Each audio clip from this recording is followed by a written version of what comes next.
খুন করে রাস্তায় রক্তাক্ত করবে, কোনো বিচার নাই দেশে। জামাত ক্ষমতা আসলে অবশ্যই বিচার হবে ইনশাল্লাহ। আমরা সবাই নিরাপদে থাকতে চাই, এই জন্য আমরা দোয়া করি জামাত ক্ষমতা আসুক।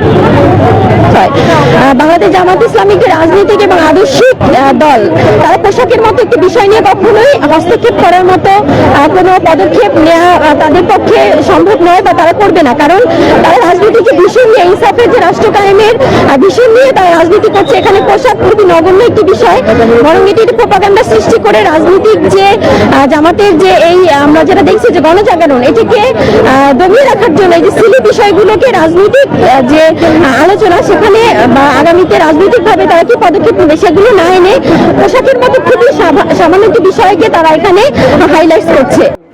রাজপথে একটা দৃশ্য চোখ এড়ানোর মতো না। ব্যানার, স্লোগান, মিছিল আর তার মাঝখানে দৃশ্যমানভাবে হাজির নারীরা, সংখ্যায় উপস্থিতে, কণ্ঠে।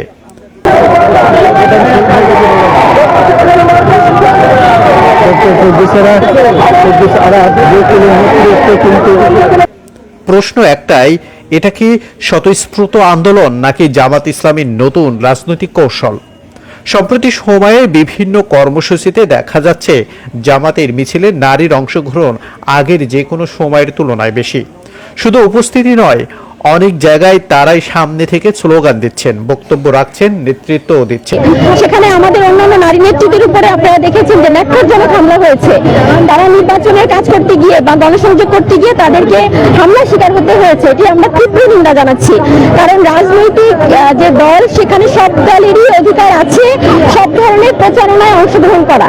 সেখানে অন্য দলের নারীরা কিন্তু নির্বিঘ্নে অংশগ্রহণ করছে, কিন্তু জামাত ইসলামের নারীদেরকে ক্রমাগত নির্যাতনের শিকার হতে হয়েছে। এটিকে খুন করে রাস্তায় রক্তাক্ত করবে, কোনো বিচার নাই দেশে। জামাত ক্ষমতা আসলে অবশ্যই বিচার হবে ইনশাল্লাহ। আমরা সবাই নিরাপদে থাকতে চাই, এই জন্য আমরা দোয়া করি জামাত ক্ষমতা আসুক। নারীরা নিরাপদ মনে করছেন? জামাতে নিরাপদ মনে করছি কারণ এরা ভোরবেলা ফজরের সময় 5 ওয়াক্ত নামাজ পড়ে জামাতের সাথে, মহিলারা পর্দা করে নামাজি। আর একটা যারা কোরআন তেলাওয়াত করে, যারা কোরআনের দিকে আছে, এদের কাছ থেকে কখনো আপনারা কোনো ক্ষতিগ্রস্ত হবেন না ইনশাল্লাহ। জামাত সেই পক্ষেই আছে, পূর্বে থেকেই আছে। কখনো এদের কোনো আপনি দেখবেন না, কোনো বদনাম না এদের। এটাই জামাতের জয়ের ব্যাপারে আপনাদের প্রত্যাশা? ইনশাল্লাহ জামাতেরই জয় হবে ইনশাল্লাহ। নারীদের বিপুল পরিমাণ ভোট পাবে জামাতে।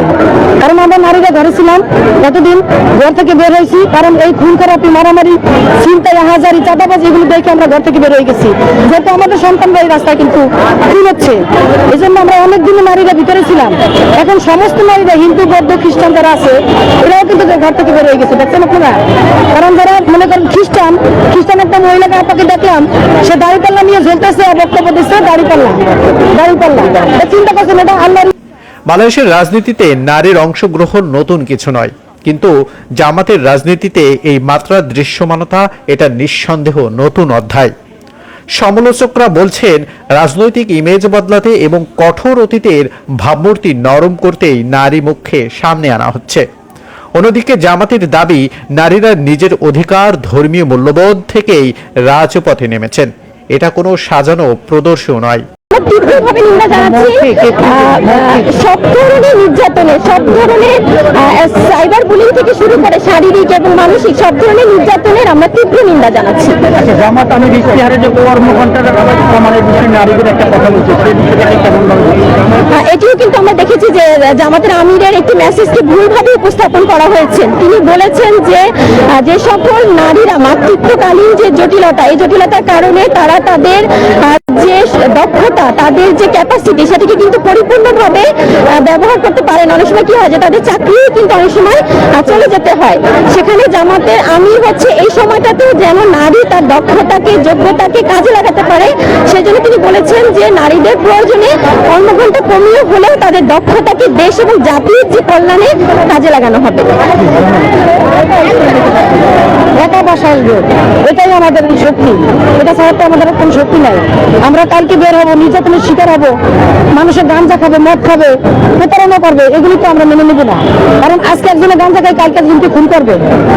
কিন্তু বাস্তবতা হলো, রাজনীতি কখনো শুধু আবেগে চলে না, চলে হিসাব নিকাশে, বার্তা তৈরিতে, কৌশলে। নারীর উপস্থিতি মানে সহানুভূতি, গ্রহণযোগ্যতা এবং আন্তর্জাতিকভাবে একটা মডারের চেহারা। এটাই কি জামাতের লক্ষ্য? আরেকটা প্রশ্ন আরো গুরুত্বপূর্ণ, এই নারীর অংশগ্রহণ কি সিদ্ধান্ত গ্রহণের জায়গাতেও প্রতিফলিত হবে, নাকি রাজপথেই সীমাবদ্ধতা থাকবে? কারণ ইতিহাস বলে শুধু মিছিলে থাকা আর ক্ষমতার কাঠামোয় থাকা এই দুই এক জিনিস নয়। আজ রাজপথে নারীর শক্তির জোয়ার দেখা যাচ্ছে, কিন্তু এই জোয়ার কি রাজনীতির গভীরে ঢুকবে, নাকি এটা শুধু সময়ের ঢেউ, সেটাই এখন দেখার বিষয়। আপনার কি মনে হয়, এটা কি জামাতের বাস্তব পরিবর্তন নাকি নিখুঁত রাজনৈতিক কৌশল?